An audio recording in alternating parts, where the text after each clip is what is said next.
these fixtures are great fixtures for our young guys, and there's a lot of lessons learned when you play teams like England, in the way, in the form they're in the way they play, and the quality they have in a tough environment.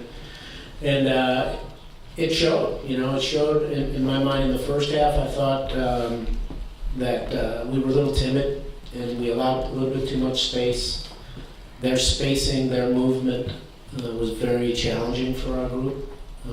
As much as we talked about it and watched and scouted England, it's still on the players to sort of sort through that. And I thought we just didn't get around the ball enough, didn't get in on enough plays, and it makes for a tough half. And I've seen it many, many times. Christian gets a great chance. Goalkeeper makes a good save, and 2 minutes later they come down and get the goal.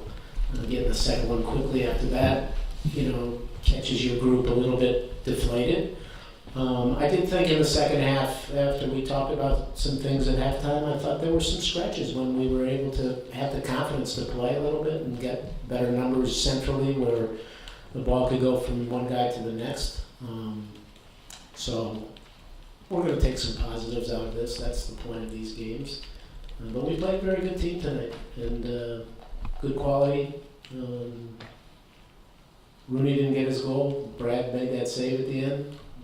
But overall, it served a great purpose for us tonight. Steve, hang on just one sec.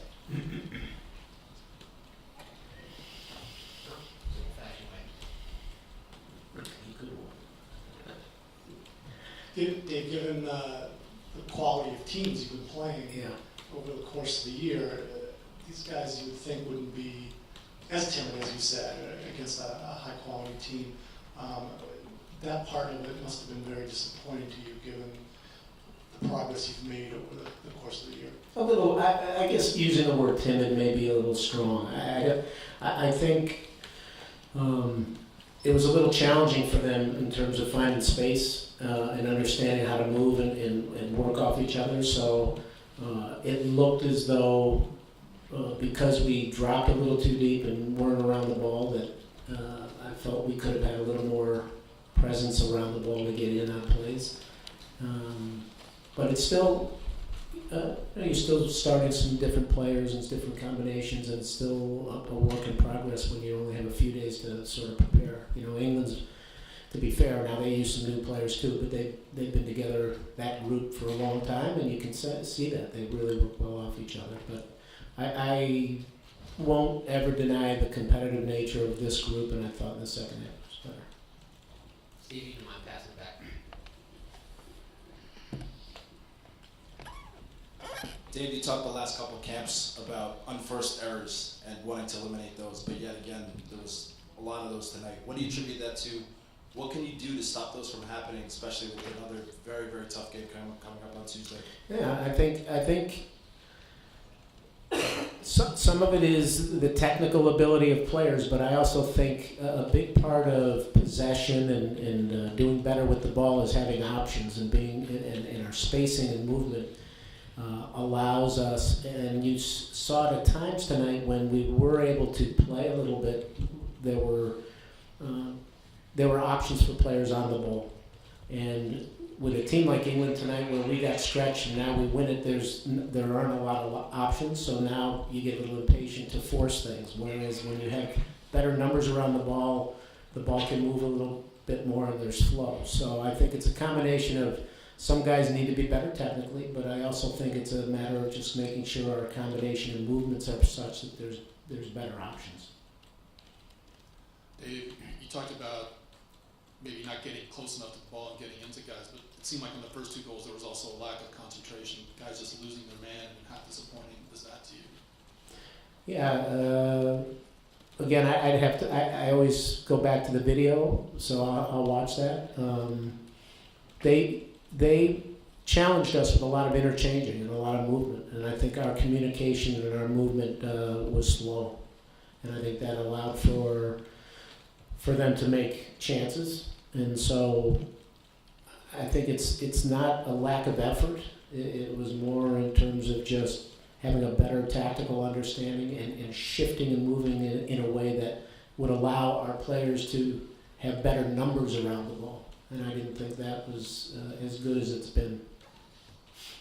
Dave, a lot of people look at Christian as probably being the number 10 for this team for the future. And Christian said yesterday he looked at himself with this team as a number 10. Was there a reason you played him outside on the wing today? Was there something that you saw in England that you thought that was the right spot to play him? Well, that's always going to be a debate. You know, arguably our best player, and so most would think, well, we should be in the middle of the field, and I'm not saying that maybe that won't happen, but I also know that when you watch him play for his club, in the position he plays, he's very dangerous and can find space. So our thinking tonight was let's put him in a comfortable spot, have the freedom to come inside and make the game, and I think there were moments when he did.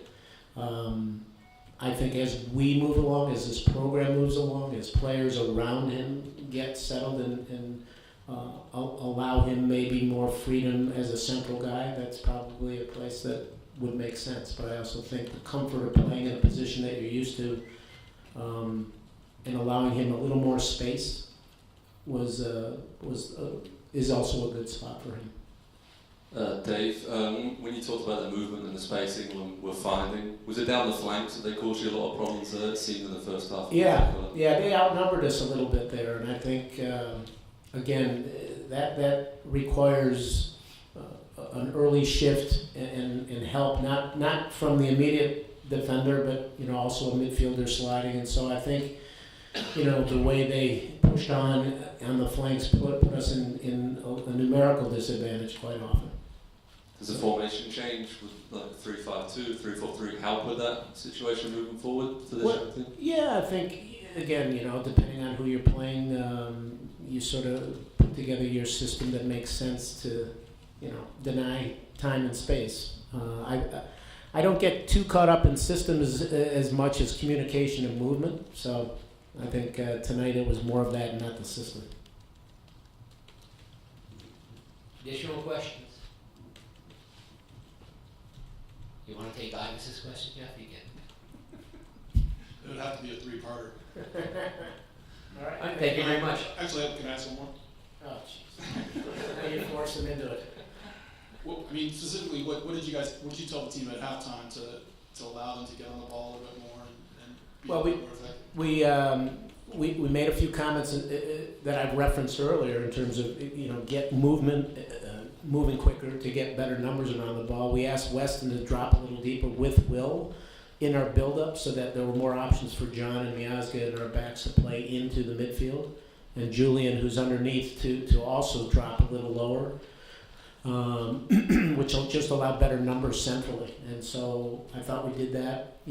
Obviously every team that you play, like England tonight, has strengths, but they have weaknesses in their system. So the ability to play, centrally, but also switch and play using the flanks. I thought our movement and our numbers around the ball got a little better in the second half. And I do think there were better stretches of possession.